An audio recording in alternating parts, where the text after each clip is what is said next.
Welcome to The Explainer. Today, we're diving straight into a text that is a massive turning point in the source material. We're looking at John chapter 11, the raising of Lazarus. Let's explore how this one incredible moment changes absolutely everything in the narrative. Think about this for a second. What if the greatest miracle ever performed was also a death sentence? It sounds totally contradictory, right? But this perfectly illustrates the central paradox of John chapter 11.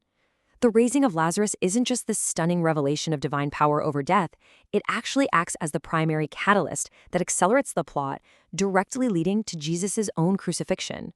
The very act of giving life is exactly what guarantees his death. Keep that tension in the back of your mind as we walk through the story today. Section 1. A mysterious dilemma.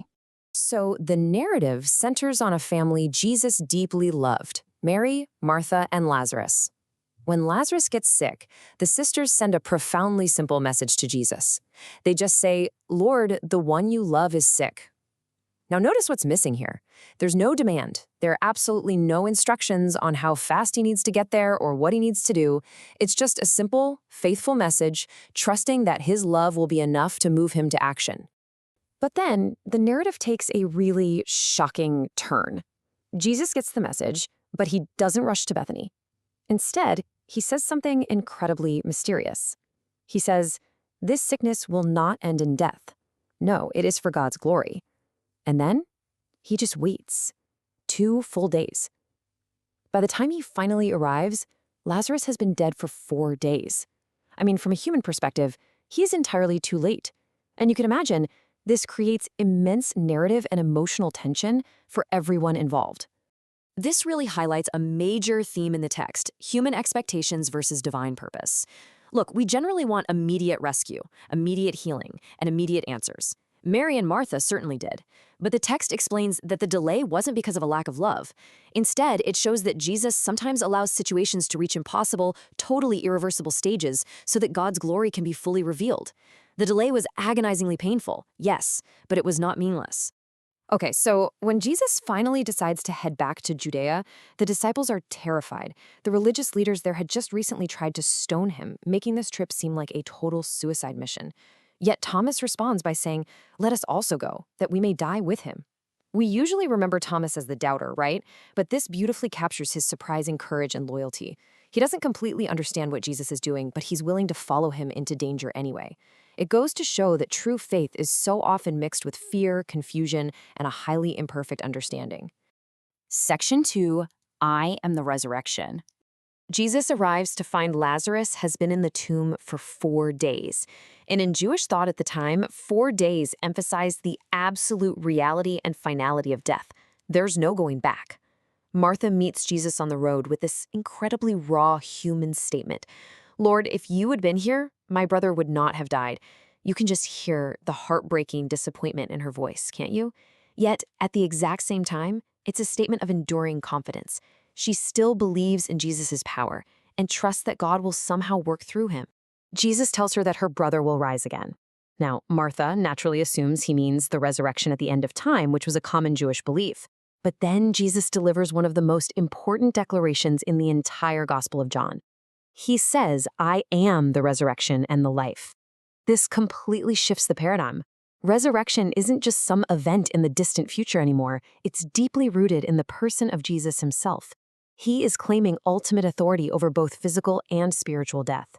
After making this massive claim, Jesus asks Martha a deeply personal question. Do you believe this? The author of the text places this question right at the center of the chapter, and it acts as a bridge reaching out directly to us, the reader or the viewer.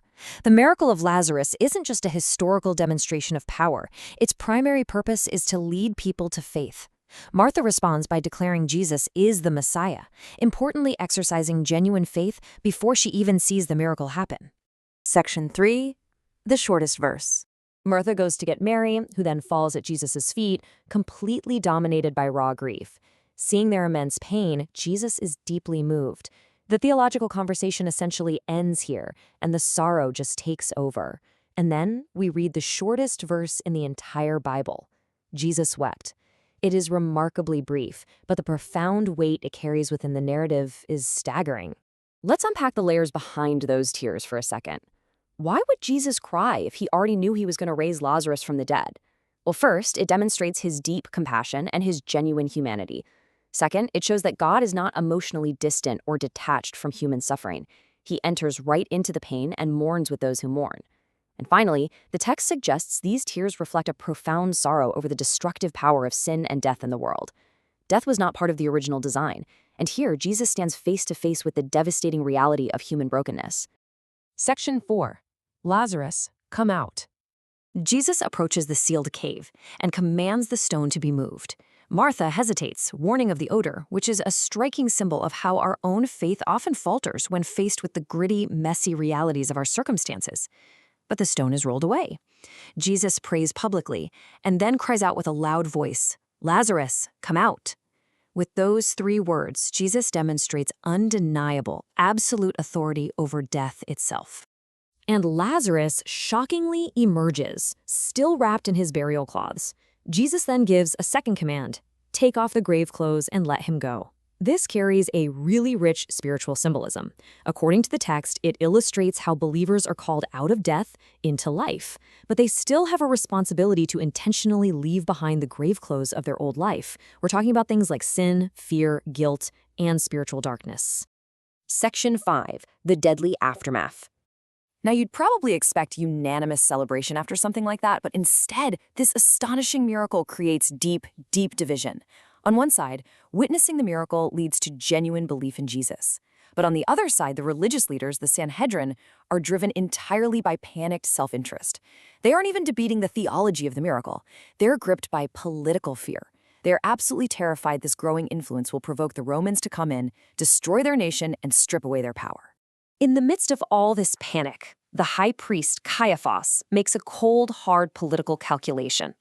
He says, "It is better for one man to die for the people than for the whole nation to perish." The incredible irony here is that Caiaphas thinks he's just solving a political problem, but unknowingly, he's actually prophesying the deeper theological truth of the gospel. Jesus indeed was going to die for the nation to bring scattered children everywhere together. And this brings us right back full circle to the paradox we discussed at the very beginning. The raising of Lazarus becomes the final sign that pushes the conflict irreversibly toward the cross. The religious authorities officially issue orders for his arrest. Think about that. The very miracle that publicly displayed Jesus as the ultimate giver of life is the exact event that set the gears in motion for his own execution. He conquers death by raising Lazarus, but ultimately he will conquer it by laying down his own life. To wrap up our explainer today, I want to leave you with a final thought. A question, really. Will you trust the timing of the life giver when facing your own impossible situations? The text reminds us that God's delays are not his absence. He enters into our sorrow, he weeps with us, and he holds ultimate authority over life and death. When you are stuck in that agonizing waiting period, will you hold on to trust? Thank you so much for joining me today to explore this incredible narrative.